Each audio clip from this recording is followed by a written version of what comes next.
আসসালামু আলাইকুম। এই ভিডিওতে দেখাবো ঘরে বসে আপনি নিজেই নিজের পাসপোর্টের আবেদন করতে পারবেন। এজন্য ব্রাউজারে গিয়ে সার্চ করবেন হচ্ছে পাসপোর্ট লিখে। তার আগে আছে আপনি আগে একটা ইমেইল অ্যাকাউন্ট খুলে নেবেন। আর ইমেইল অ্যাকাউন্ট যদি আগে থেকে খোলা থাকে তাহলে তো ভালোই। তাহলে পাসপোর্ট লিখে সার্চ দেওয়ার পরে আছে ই পাসপোর্ট অনলাইন রেজিস্ট্রেশন প্রোটোকল। এই জায়গায় আসবেন। আসার পরে নিচের দিকে আসবেন। এই ওয়েবসাইটে আসার পরে হচ্ছে apply online for E passport বা রি ইস্যু, অর্থাৎ রি ইস্যু বলতে আগে যাদের পাসপোর্ট আছে নতুন করে আবার আছে পাসপোর্টের মেয়াদ বাড়াবেন, সেটা হচ্ছে রি ইস্যু। প্রথমে স্টেপে চলে আসবেন। এখানে আছে are you applying from Bangladesh. যদি বাংলাদেশ থেকে হয় তাহলে ইয়েস দেবেন, আর যদি না হয় তাহলে অন্য দেশ থেকে দেবেন। তারপরে আছে আপনার এখানে আছে আপনার জেলাটা সিলেক্ট করতে হবে। ডিস্ট্রিক্ট সিলেক্ট করে দিলাম। তারপরে আছে এটা আছে উপজেলা সিলেক্ট করে দিবেন। তারপরে আছে কন্টিনিউ করবেন। এখানে আপনাকে আছে ইমেল অ্যাড্রেস দিতে হবে। মূলত আপনার ইমেল দেওয়ার মাধ্যমে আছে এটা আছে ভেরিফাই করে নিতে হবে। এখানে ইমেল অ্যাড্রেসটি দিয়ে দিলাম। ইমেল অ্যাড্রেসটি যেন সঠিক হয়। তারপরে আছে এই জায়গায় একটা ক্যাপচার আসবে, ক্যাপচারটা পূরণ করতে হবে। এই যে আই অ্যাম হিউম্যান এর পরে টিক দিয়ে দিবেন। তারপরে আছে কন্টিনিউ করবেন। আমি কন্টিনিউ করলাম। কন্টিনিউ করার পরে আছে এরকম অপশন আসবে। এই জায়গায় পাসওয়ার্ড সেট করতে হবে আপনাকে। প্রথম যে পাসওয়ার্ড দিবেন পরবর্তীতে সেই পাসওয়ার্ডই দিবেন। মিনিমাম আছে 6টা আছে ক্যারেক্টার ব্যবহার করতে হবে। Least one lower case character, one upper case character, এইভাবে আছে ব্যবহার করতে হবে। অর্থাৎ আপনি বড় ইংরেজি বড় হাতের অক্ষর ব্যবহার করতে হবে মিনিমাম একটা, ছোট হাতের একটা, তারপরে আছে অক্ষর ব্যবহার করতে পারে। তারপরে আছে আপনি সিম্বল ব্যবহার করতে পারেন। প্রথমে যে পাসওয়ার্ড দিবেন পরবর্তীতে সেই একই পাসওয়ার্ড দিবেন। এখন আপনি যে আবেদনটা করবেন এনআইডি অথবা বিআরসি মানে বার্থ রেজিস্ট্রেশন সার্টিফিকেট অনুযায়ী। প্রথমে দিবেন আছে গিভেন নেম, অর্থাৎ ফার্স্ট নেম যাকে বলে নামের প্রথম অংশ, গিভেন নেম।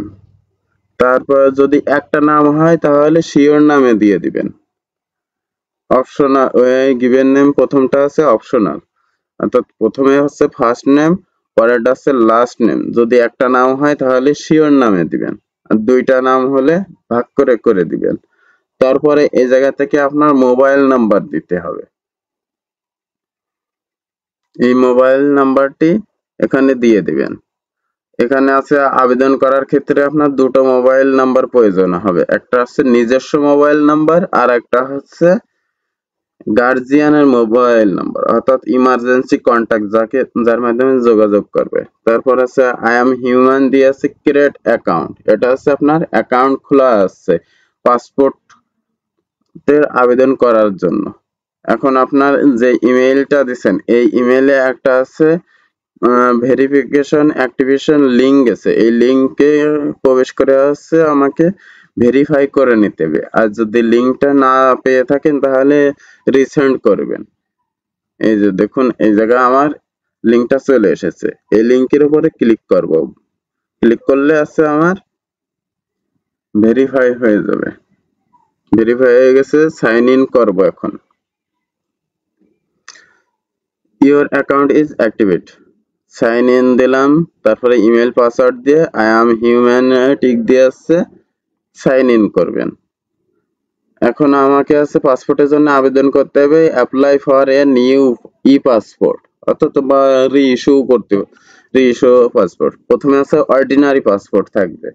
তারপর সেভ অ্যান্ড কন্টিনিউ করবেন। তারপর I am apply for my self দিবেন। তারপর আছে জেন্ডার দিবেন। জেন্ডার সিলেক্ট করে দিলাম। তারপরে আছে এই জায়গার নামটা আপনারা আবার পুনরায় পড়ে দেখবেন যে সঠিক আছে কিনা, অর্থাৎ যে নামে অ্যাকাউন্টটা খোলা হলো সেই নামগুলো এই জায়গায় চলে আসবে। তারপর হচ্ছে প্রফেশন, অর্থাৎ পেশা দিবেন। যদি আপনি আদার্স বা ফার্মার বা অর্থাৎ আপনি যদি চাকুরিজীবী হন তাহলে চাকুরিজীবীর আছে প্রত্যয়ন পত্র দেওয়া লাগবে। তারপরে আছে এই জায়গায় আপনার ধর্ম দিবেন। তারপর আছে মোবাইল নাম্বার আগেরটা দেওয়া থাকবে। তারপরে আছে এই জায়গা থেকে আছে আপনার আছে সিলেট ডিস্ট্রিক্ট অফ বার্থ, জন্মস্থানটা সিলেক্ট করতে হবে। তারপর জন্ম তারিখ সিলেক্ট করতে হবে। আর এই জায়গা থেকে বাই বার্থ দিয়ে দিবেন। যদি জন্মস্থান অনুযায়ী আবেদন করতে চান অর্থাৎ আপনার সিটিজেনশিপ বাংলাদেশ হয় তাহলে বাই বার্থ দিবেন। এখন আছে আমরা দ্বিতীয় অপশনে চলে আসলাম অ্যাড্রেসে। এই জায়গা সিলেক্ট ডিস্ট্রিক্ট সিলেক্ট করবেন, তারপরে আছে ভিলেজ দিবেন, তারপরে আছে রোড ব্লক সেক্টর অপশনাল, এটা যদি না থাকে দেওয়ার দরকার নেই। তারপরে পোস্ট অফিস এই জায়গায় লিখে দিবেন, অটোতে চলে আসবে, পোস্ট কোড অটোতে বসে যাবে। তারপরে হচ্ছে পুলিশ স্টেশন দিয়ে দিবেন। দেওয়ার পর হচ্ছে এই জায়গা present address is the same, অর্থাৎ আপনি আগে যে অ্যাড্রেসটা দিয়েছেন এবং পার্মানেন্ট অ্যাড্রেস দুটোই যদি একই হয় তাহলে টিক দিয়ে দিবেন, আর একই না হলে আলাদা আলাদা ভাবে পূরণ করবেন। আমার একই, সেভ অ্যান্ড কন্টিনিউ দিলাম। আপনারাও সেভ অ্যান্ড কন্টিনিউ দেবেন এবং আছে দেওয়ার আগে আছে এইগুলো ভালো করে মিলিয়ে দেখবেন। এখন এই জায়গা অপশন আছে আমাদের যদি আগে পাসপোর্ট থাকে, রিইস্যুর জন্য বলেছিলাম, যদি আগে পাসপোর্ট থাকে yes I have a machine E pass MRP passport থাকলে এমআরপি তে দেব, আর ইপিপি থাকলে ইপিপি তে দেব। আমার পাসপোর্ট নেই এজন্য no I don't have any previous passport দিলাম। তারপরে এটা হচ্ছে নো আই ডোন্ট হ্যাভ দেবেন। তারপরে হচ্ছে এই জায়গা হচ্ছে যেহেতু আমি বাচ্চাটা করতেছি অর্থাৎ আমি হচ্ছে 1 থেকে 20 বছরের মধ্যে হলে হচ্ছে আমরা এই জায়গা ভোটার আইডি কার্ড বাদে অর্থাৎ জন্ম নিবন্ধন দিয়ে আবেদন করতে পারবো। এরপরে আছে পিতার তথ্য দেব, ফাদার ইনফরমেশন, ফাদার নেম দেবেন অর্থাৎ জন্ম নিবন্ধন অনুযায়ী ভোটার আইডি কার্ড অনুযায়ী যে অনুযায়ী আছে। তারপরে আছে পেশা দিবেন, তারপরে আছে ভোটার আইডি নাম্বার। মাদার ইনফরমেশনে মার নাম দিবেন, এনআইডি বা আছে বিআরসি বার্থ রেজিস্ট্রেশন অনুযায়ী। তারপর প্রফেশন দিবেন, মার পেশা দিবেন, ন্যাশনালিটি দেবেন, ভোটার আইডি নাম্বারটা দিবেন। ভোটার আইডি নাম্বার যদি না থাকে তাহলে সমস্যা নাই, এটা হচ্ছে অপশনাল, যদি থাকে অবশ্যই দিয়ে দিবেন।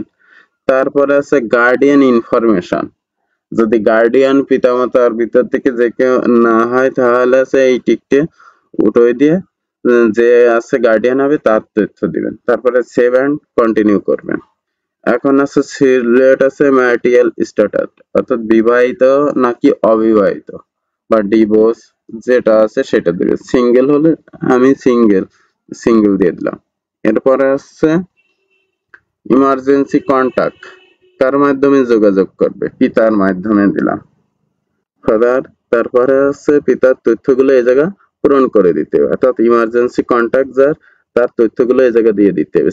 ডিস্ট্রিক্ট, তারপরে আছে সিটি ভিলেজ দিবেন, তারপরে রোড নাম্বার ব্লক, তারপরে পোস্ট অফিস দেবেন, তারপর সিলেট পুলিশ স্টেশন দেবেন। তারপর ইমেইল, এটা অপশনাল, এই জায়গায় ইমেইল না দিলেও সমস্যা নেই। আর এই জায়গায় একটা মোবাইল নাম্বার দিয়ে দিবেন, ইমার্জেন্সি কন্টাক্ট যার তার আছে মোবাইল নাম্বার দিয়ে সেভ অ্যান্ড কন্টিনিউ করবেন। এখন আছে 5 বছরের মেয়াদে করব নাকি 10 বছরের, বাচ্চাদের হচ্ছে 5 বছর হয়, এজন্য অটোতে চলে এসেছে এই জায়গা।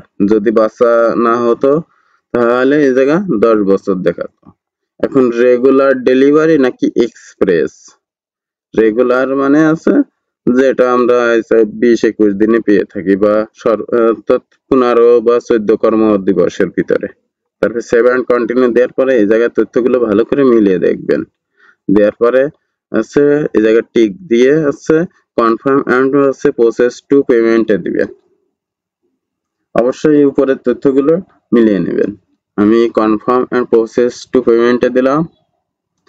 দেওয়ার পর পেমেন্টের অপশন চলে এসেছে এই জায়গা আপনি যদি অনলাইনে দিতে চান বিকাশের মাধ্যমে তাহলে অনলাইনে ক্লিক করবেন, বিকাশের মাধ্যমে দিতে পারেন। আর আমি আছে অফলাইনে দেব, চালানের মাধ্যমে দেব অফলাইনে, এই জায়গা থেকে অফলাইন সিলেক্ট করে কন্টিনিউ করলাম। অফলাইনে দেওয়ার জন্য আমাকে আছে ব্যাংকে গিয়ে পেমেন্ট করতে হবে। ব্যাংক যে স্লিপ দেব ওইটা আছে পাসপোর্ট আবেদনের সাথে দিয়ে দিতে হবে। 4025 টাকা আছে আমার ব্যাংক চালান, এটা আছে 5 বছরের মেয়াদে এবং আছে রেগুলার। এখন আমার ইমেইলে এই যে সাবমিট দেওয়ার পরে আমার ইমেইলে আবেদনটি চলে এসেছে। এই আবেদনটি ভালো করে দেখবেন যে এই জায়গা আছে সামারি পেজ এক পেজে আছে কিনা।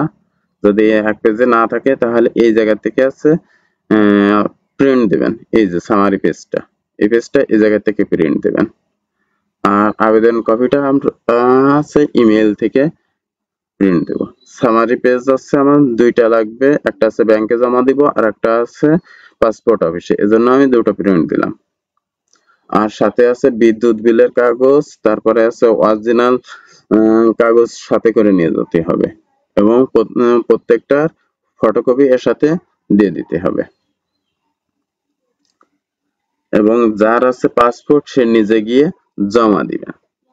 জমা দিলে আছে আপনার পাসপোর্টে জমা দেওয়ার পরে আছে আপনাকে একটা স্লিপ দিবে, সেই স্লিপ অনুযায়ী আছে আপনি পরবর্তীতে আনতে পারবেন। ভিডিওটি এ পর্যন্তই। আরো নতুন নতুন ভিডিও পেতে আমাদের চ্যানেল সাবস্ক্রাইব করে সাথেই থাকবেন। আল্লাহ হাফেজ।